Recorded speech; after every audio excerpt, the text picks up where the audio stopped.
जब तालाब में कोई हलचल मचती है तो सबसे पहले मेढक निकलकर भागते हैं। और अब देखिए, रूस को अब पता चल रहा है कि कौन उसका सच्चा वाला दोस्त है और कौन उसका सच्चा वाला दोस्त नहीं है। सबसे बड़ा दगा तो दिया चीन ने, और चीन के बाद अब पाकिस्तान भी चीन के रास्ते चल पड़ा। जानेंगे कैसे अलग थलग पड़ गए हैं रूस के राष्ट्रपति पुतिन, और इस वक्त उन्हें बस एकमात्र दोस्त भारत ही दिख रहा है, जिसके साथ उन्होंने एक बड़ी डील भी कर ली है। और क्यों भारत को इन सारी सिचुएशन पर अटल बिहारी वाजपेयी याद आ रहे हैं और अब्दुल कलाम याद आ रहे हैं। जियोपॉलिटिक्स में बड़ी हलचल मची है, जानेंगे इन खबरों को विस्तार से। ऐसा है कि रूस ने जो कुछ भी सोचा हो, पर उसके परिणाम बिल्कुल इस वक्त अलग थलग दिख रहे हैं। 12 घंटे में यूक्रेन पर कब्जा करने की नीति और उससे ज्यादा 72 घंटे में, पर वो दोनों ही चीज फेल हो गई। यूक्रेन पर आज 5वां दिन है और रूस अभी तक यूक्रेन को जीत नहीं पाया है, कब्जा नहीं पाया है। कारण क्या है? कारण तो सबसे बड़ा है कि वहाँ के आम नागरिक अब सेना के साथ मिलकर गुरिल्ला वार में लगे हैं। ऊपर से नाटो हथियारों की सप्लाई कर रहा है। आम नागरिकों तक हजारों लाखों की संख्या में बुलेट्स से लेकर हर चीज पहुंचाया जा रहा है। और रूस के लिए सबसे बड़ी दिक्कत ये हो गई है कि उनके टैंक्स वगैरह घुस तो गए हैं, लेकिन वहां तक रसद या फिर ईंधन पहुंचाना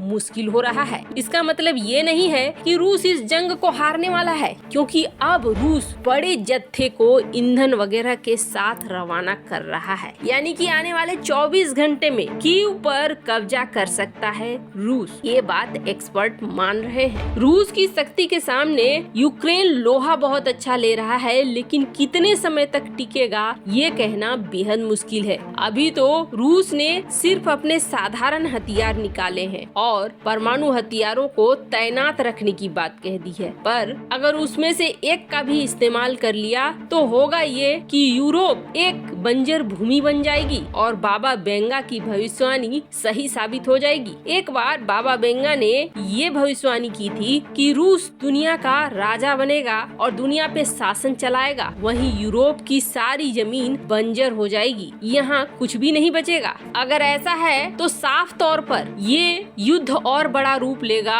और परमाणु हमले होंगे, तभी इस तरह का कुछ होने की संभावना है। पर इन सब में रूस को बहुत सारी चीजें दिख रही हैं। रूस को क्या दिख रहा है कि यूक्रेन पर हमले का आदेश देने के बाद रूस के राष्ट्रपति व्लादिमीर पुतिन की पूरी दुनिया में आलोचना शुरू हो गई है और उनके जो प्रमुख सहयोगी थे उनका साथ छोड़ चुके हैं और पुतिन दुनिया से अलग थलग होने के कगार पर खड़े हैं। गुरुवार को सैन्य अभियान का आदेश देने के बाद पूरी दुनिया में उनके निंदा और विरोध प्रदर्शन हो रहे हैं। रूस के पुराने सहयोगी चीन ने यूएनएससी में रूस के खिलाफ निंदा प्रस्ताव पर वोटिंग में शामिल होने से इनकार कर दिया। अब वीटो पावर्ड है चीन, ये तो सभी जानते हैं, लेकिन पुतिन के लिए है बड़ा झटका। इसके ऊपर से चीन की बैंकों ने रूस से कच्चे माल की खरीद को भी लिमिट कर दिया। रूस के सहयोगी देश माने जाते थे हंगरी और तुर्की, वो भी अब पुतिन के विरोध में बोल रहे हैं। हंगरी के नेता यूरोपीय संघ की ओर से लगाए गए रूस के खिलाफ सभी प्रतिबंधों को लेकर सहमत हो गए हैं। तुर्की ने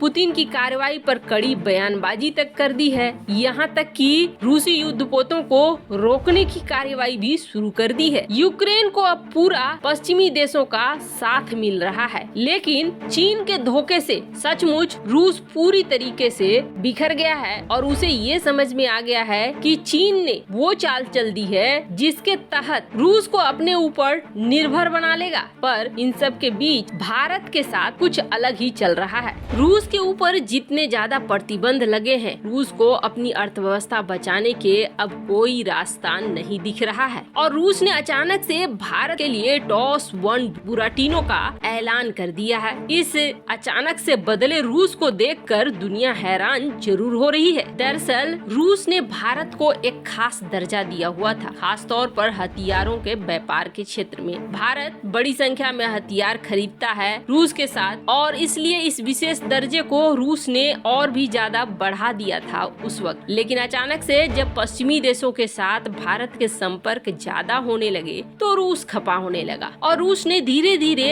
इन दायरों को सीमित करना शुरू कर दिया। चीन के रूप को देखकर रूस समझ गया है कि अब जैसे ही युद्ध खत्म होगा, चीन चाहेगा कि रूस उसके आगे पीछे घूमे, उसका पिछलग्गू बनकर रहे। अब ऐसे में रूस ये नहीं चाहता है कि जैसे ही युद्ध खत्म हो उसको अपनी अर्थव्यवस्था संभालने के लिए किसी के चरणों पर गिरना पड़े। ऐसे में रूस को एक ही आस दिखाई दे रही है और वो है भारत। रूस बिल्कुल नहीं चाह रहा है कि इस मुश्किल समय में जो भी व्यापारिक संबंध है रूस और भारत के वो खराब हो। अब इस वक्त रूस की हालत ऐसी हो गई है कि उसने देख लिया चीन वो साथी जिससे 3 फरवरी को रूस ने एग्रीमेंट किया और ये कहा कि हम हर लेवल पर अब कोऑपरेशन करेंगे, सहयोग करेंगे, सब कुछ करेंगे। देखिए, अगर ये युद्ध चीन का होता तो पुतिन सचमुच बड़ी मदद कर देते चीन को अमेरिका के खिलाफ। लेकिन ये युद्ध रूस और अमेरिका या रूस या नाटो या रूस या यूक्रेन जो भी कहें, इसमें आमने सामने तो रूस और अमेरिका ही हैं, इनके बीच में है और ऐसे में चीन सिर्फ और सिर्फ अपना फायदा देख रहा है। तो वो जो कस्मे वादे 3 फरवरी को खाए थे दोनों ने, वो कस्मे वादे तो यहाँ पे खत्म होते हुए दिख रहे हैं। अब भारत रूस के लिए एक आखिरी उम्मीद बना है और ऐसे में भारत की शर्तों पर व्यापार करने के लिए रूस तैयार है। और ये बातें दिमित्री मेदवेदेव कह रहे हैं, जो कि पूर्व प्रधानमंत्री रह चुके हैं, सलाहकार भी हैं। अब इनका कहना है कि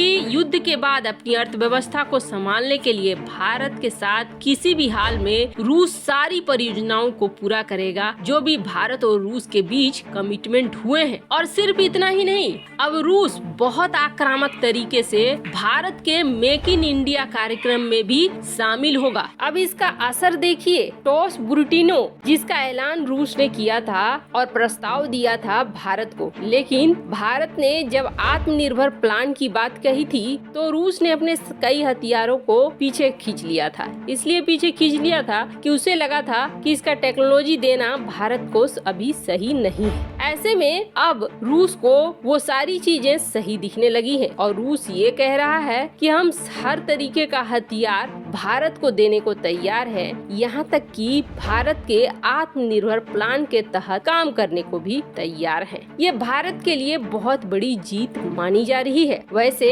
रूस यूक्रेन जंग में भारत ने जो कूटनीति अपनाई उसकी वजह से यूक्रेन और यूक्रेन के लोग भले खफा हो रहे हों, हालांकि भारत ने शांति की बात तब भी की, पर भारत को रूस के साथ फायदा जरूर हो रहा है। वहीं ये सारा कुछ में अब पाकिस्तान भी चीन और भारत के रास्ते चल पड़ा है और असेंबली की मीटिंग में पाकिस्तान भी वोटिंग करने से परहेज करने वाला है। वैसे इसका कितना फायदा पाकिस्तान को मिलेगा ये तो वो ही जाने। आपको क्या लगता है, क्या इसका कोई खास फायदा पाकिस्तान को मिलने वाला है? कमेंट कर अपनी राय जरूर बताएं। जल्द मिलते हैं अगले वीडियो में नई खबर के साथ।